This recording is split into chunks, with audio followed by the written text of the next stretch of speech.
who is willing and ready to fight the battles of the Lord. When you are going into battle, you must assess the intensity or the relevance of the nature of the battle. Unfortunately, it almost seems to us that the kingdom of darkness seem to understand the intensity, the urgency of the battle they are in much more than the children of light. When we look at the laxity, the indifference, how we are bland and inconspicuous, we don't care about anything. We are just giving ceremoniously to what? Cyclical, fundamental religiosity. That is what we commit ourselves to.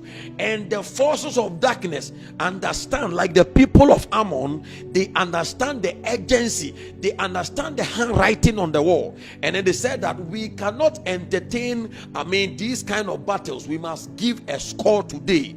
So whatever it will take for us to prevail over the people of God, we must do it. They called Ishtar, they called Makkah, they called the Syrians, and all together they were having thousands upon thousands of soldiers as they went into battle against the people of the Lord. What was it? In order to thwart the plans and purposes of God.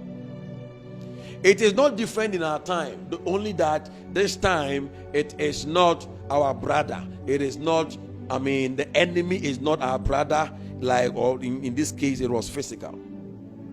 In our time, the forces of darkness have also called for reinforcement, because they know that they have but a short time. As he said in Revelation chapter 12, he knows that he has but a short time. And because of that, he is so serious that this battle, you must understand that it is kingdoms in conflict. If you lose this thing, you will think that I've always been saying that the essence of Christianity is not the happiness of man, it is rather the glory of God. It is the glory of God which is manifested in the expansion of his kingdom. Because even before you became a Christian or a believer, the battle was already heating up. So literally you were born onto the battlefield. So the actual picture is that the day you became a believer, you were forcibly pushed onto a battlefield which has been raging for years and centuries.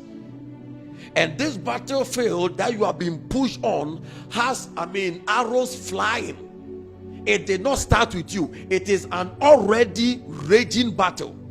And the day you come to Christ, you are forcibly pushed. And you are expected that you will rehearse the usage of those weaponry still on the battlefield. And then master the weaponry and then prevail over the enemy. Oh, it is just sad. Unfortunately, this battle in our time, it is going against the church. Why? Because most of the people have actually become casualties. The people have become casualties because many of the people are on the battlefield, but they have forgotten that they are on the battlefield. For he that warreth does not entangle with himself with civilian affairs. Unfortunately, though we are consciously on the battlefield, for many believers, their choices, decisions, and actions suggest that they are living civilian lifestyles.